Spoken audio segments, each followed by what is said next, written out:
Well, today I need to give you a little explanation before I turn to our devotion. Today, Sunday, September 4th, Reverend Greg Kiosian, a part of Brewster Baptist Church, is preaching. Greg had approached me about sharing a message on the feeding of the 5,000, and I knew this would be the week and weekend after Greg's wedding.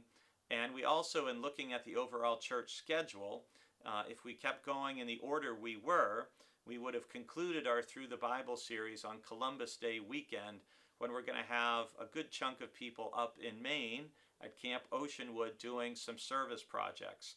So we're taking a 1-week hiatus from our Through the Bible series, and our theme for the week is going to be Bread from Heaven.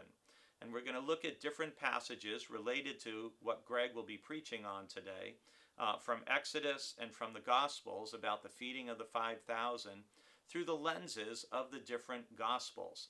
And then on Sunday the 11th, we'll resume our Through the Bible series and take that through the third week of October. So the verse for today, as we start this 1-week break of Bread from Heaven, comes from the book of Exodus, from chapter 16. And this is during the Exodus when God provides for God's people.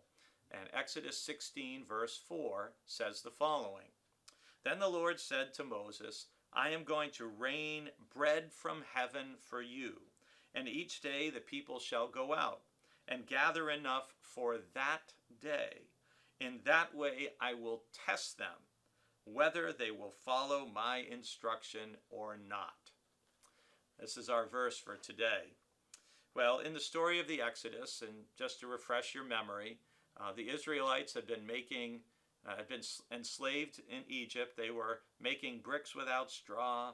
We have the 7 plagues, and finally Pharaoh relents and lets the Israelites leave. And after they leave, their bondage, all the hardship of being in Egypt, it's not long that they're in the wilderness, and they all start whining and complaining to Moses about wanting to go back, and it was so much better in Egypt, and they imagine a better past than they had in reality, which is an interesting thing that human beings sometimes do with our memories.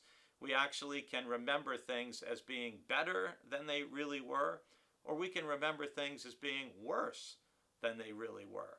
Well, in the Israelites' case, they're remembering a fantasy. They weren't sitting around eating all these wonderful foods when they were enslaved in Egypt. And so God promises to provide bread from heaven, which we know as manna. And God says they're supposed to go out and gather enough just for that day. They're not supposed to go out and get some for tomorrow or the day after that. And God says, in that way I will test them whether they will follow my instructions or not. And again, you may know what happens.